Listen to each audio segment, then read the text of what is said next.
आम आदमी पार्टी की एमएलए अलका लांबा ने दहेज के मुद्दे को लेकर विधानसभा में अपनी आपबीती सुनाई। उनका कहना था कि दहेज को लेकर उन्हें ससुराल में प्रताड़ित किया गया और आज इसी वजह से उन्हें अपने बेटे के अभिभावक की जिम्मेदारी भी अकेले ही उठानी पड़ रही है।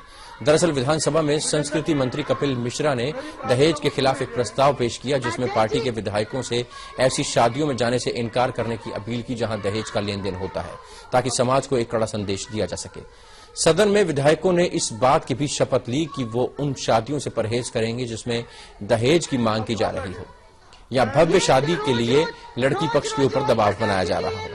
इसी मामले में बहस के दौरान अलका लांबा अपनी आपबीती सुना गई। उनसे खास बातचीत की समय संवाददाता अकरम खान ने। दिल्ली सरकार के सभी मंत्रियों और विधायकों ने ये संकल्प किया है कि जो शख्स दहेज लेगा और देगा उस शादी में नहीं जाएंगे और इस दहेज प्रथा को खत्म करने की कोशिश करेंगे, इस बुराई को खत्म करने की कोशिश करेंगे। बहुत सारी बातें सामने निकल कर आई हैं। इस बीच में चांदनी चौक से विधायक अलका लांबा जी हमारे साथ है। आइए तो बातचीत करते हैं। अलका जी, आप चांदनी चौक से विधायक हैं और दहेज की बात आई थी, सभी विधायकों ने संकल्प लिया है कि वो अब उनमें नहीं जाएंगे, तो क्या इस तरीके से खत्म हो पाएंगी सब चीजें?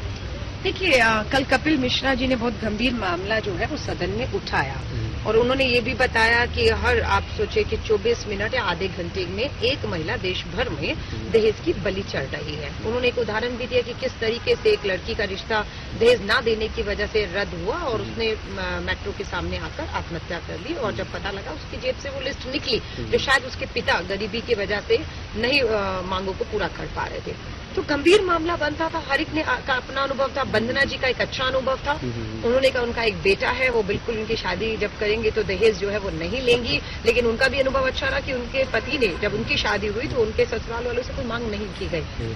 मुझे भी अपना समय याद आया। मतलब क्योंकि आपका व्यक्तिगत है, मैं आपके ऊपर दबाव नहीं डालूंगा। अगर आप शेयर करना चाहें, नहीं, अपना अनुभव शेयर करना चाहें तो देखिए, ये चीजें हमें इसीलिए छूती हैं कि कहीं ना कहीं हम अपने उस दौर से हम भी गुजरे हैं, वो दर्द हमने भी सहा है।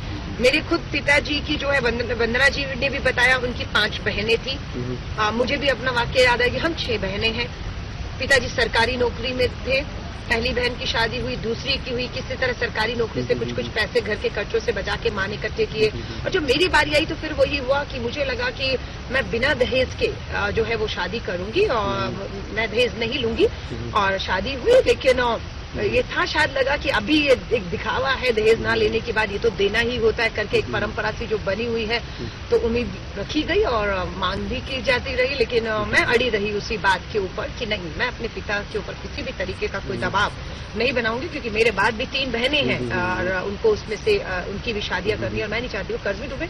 तो मैंने उस चीज का विरोध किया और जिसका यही हुआ कि लड़ाई मुझे कोर्ट तक लड़नी पड़ी और 8 साल वो कोर्ट की लड़ाई रही और आज मुझे ये खुशी है कि मेरा 18 साल का बेटा मेरे साथ है।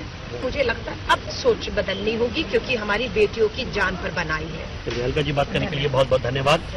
सारा मामला नियत का है, गिफ्ट मनाई नहीं है, लेकिन उस गिफ्ट लेने या देने के पीछे अगर मामला दहेज का आता है तो अपने आप में ये एक बड़ी बुराई बन जाती है। अगर यह मामला बढ़ जाता है आगे और हर शख्स ये सोचे कि इस बुराई को खत्म करना है और यही स्टेप ले आगे, तो शायद बेहतर तरीके से समाज सुधर पाएगा और ये इस बुराई के ऊपर हम काबू पा सकते हैं। समय के लिए कैमरा पर्सन नईम के साथ अकरम खान।